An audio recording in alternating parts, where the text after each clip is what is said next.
அன்னை மரியாவின் பெற்றோர்களான தூய அன்னாள் சுவக்கினை பாதுகாவலர்களாக கொண்ட திருச்சி புனித அன்னாள் சபை இப்புனிதர்கள் வாழ்ந்த எளிய வாழ்வையும் அவர்கள் புரிந்த வறியவர் பணியையும் வாழ்வாக ஏற்றுக்கொண்டு வாழ்வில் எளிமை, வறியவருக்கு பணி என்ற தனி வரத்தை உருவாக்கியது திருச்சி புனித அன்னாள் சபை.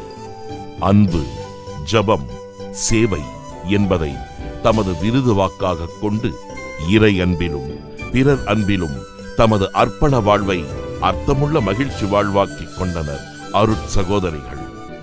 சபையின் அப்போஸ்தலிக்க படிவாழ்வு. சபை நிறுவனர் இறை ஊழியர் அன்னை அன்னம்மாள் சபையினை துவங்கிய போது அவரிடம் ஒப்படைக்கப்பட்ட பணிகளான அனாதை குழந்தைகளை பராமரிப்பது,